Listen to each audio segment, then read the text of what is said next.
President Joe Biden, along with Democratic and Republican senators, recently passed a massive new infrastructure deal with promises to expand and improve upon the nation's roads, bridges, and broadband internet access. The bill was created in a bipartisan effort with 11 Republican senators and 10 Democratic senators banded together to back the bill and help it garner support among Democratic leaders and the rest of the Senate. As the two parties worked together to draft this deal, they had to collectively agree to a method to pay for the hundreds of billions of infrastructure spending that they proposed. Increased gas taxes or electric vehicle user fees were opposed by the Democrats, while increases to the corporate tax rates were opposed by the Republicans. The method that was agreed to by both parties was a $40 million expansion of the IRS in order to more effectively collect from businesses and citizens alike. Given that the super rich have much of their wealth sheltered in tax-exempt foundations and trusts, it's likely that the newly expanded IRS will be targeting small businesses that managed to survive the lockdown in order to fund this massive new infrastructure deal. Welcome to the Savvy Few, where we keep you up to date with what's going on in today's economy. If you're new to the channel, please hit the subscribe button and bell notification so you can stay up to date on the world's economy.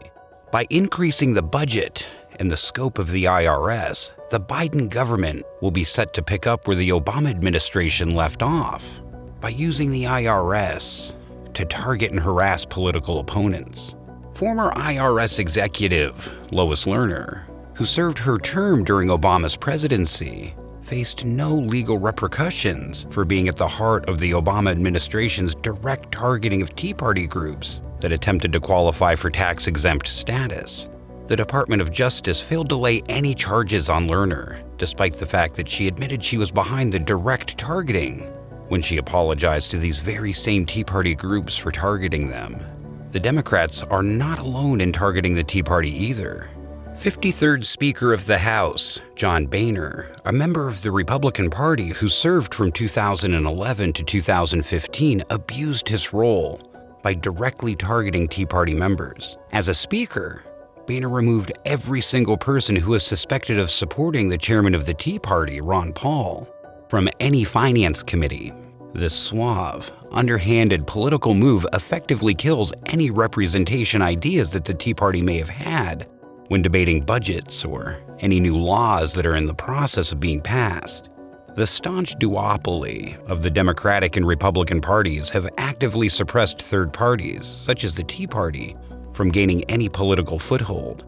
By working together, the two main parties of the U.S. government can easily squash momentum from any would-be competition coming from any third party to ensure that they, and they alone, remain in power. The Founding Fathers, in their infinite wisdom, foresaw future governments abusing their power to eliminate political parties using any means that are legally available to them.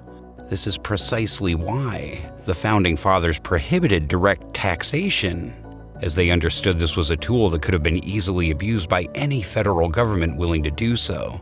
In 1913, however, Congress repealed this, which allowed the government to effectively bankrupt any individual of their choosing.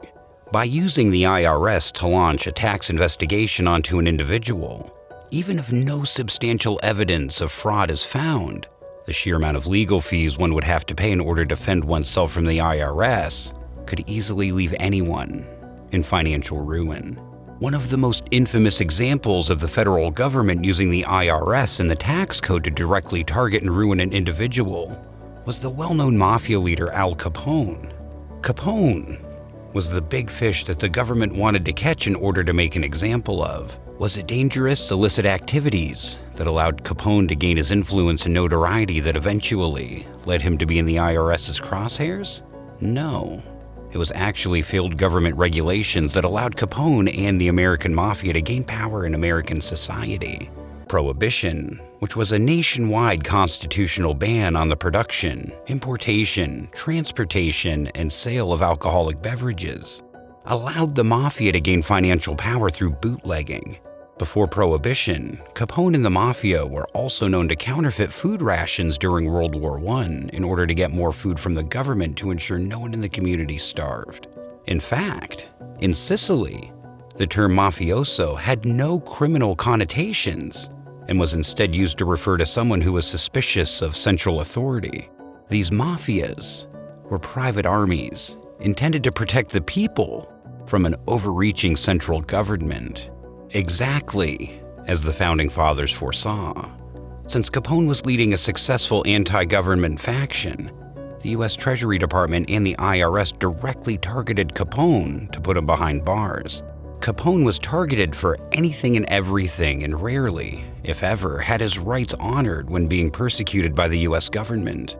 The legal persecution began when Capone and his bodyguard were arrested in Philadelphia for carrying concealed, deadly weapons, where they were both sentenced in less than 1 day to serve 1 year in prison without a public trial. Capone was released from his prison sentence March 17, 1930. A year later, on February 28, 1931, Capone was found guilty in federal court on a contempt of court charge and was sentenced to 6 months in Cook County Jail. His appeal was, of course, dismissed. There is no power more abused than the contempt of court charge, where the person who accuses you then judges you and sentences you without any independent observation. The Department of Justice was unable to form any criminal case against Capone that would result in a meaningful sentence, so, of course, the government fell back on its most trustworthy and reliable method of persecuting an individual, investigating for tax evasion. No man can avoid the long arm of the U.S. tax law, and thus, on October 18, 1931, Capone was convicted after a mock trial, and on November 24th, Judge Wilkerson sentenced him to 11 years in federal prison. Capone was fined $50,000 and charged $7,692 for court costs, in addition to $215,000, plus interest due on back taxes. After serving 7 years, 6 months, and 15 days in various prisons, including Alcatraz, in which Capone was denied proper medical treatment, Capone was released as he managed to pay all fines and back taxes. Capone passed away shortly after his release due to a stroke and pneumonia, which many experts believe to be caused in part due to his lack of proper medical treatment while in prison. The federal United States government has and will continue to eliminate any political threat under any means necessary. With Biden's new bipartisan infrastructure deal, he's sharpened the fangs of the IRS, thus allowing them more power and freedom to hunt any new target they may wish to pursue.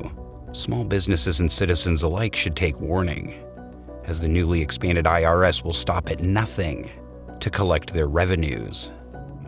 Thank you for watching. Please like this video. It greatly helps the channel reach more savvy viewers like you who want to stay updated on today's economy. If you're not a subscriber, please hit the subscribe button with the bell notification to get notified every time we post a new video. Until next time.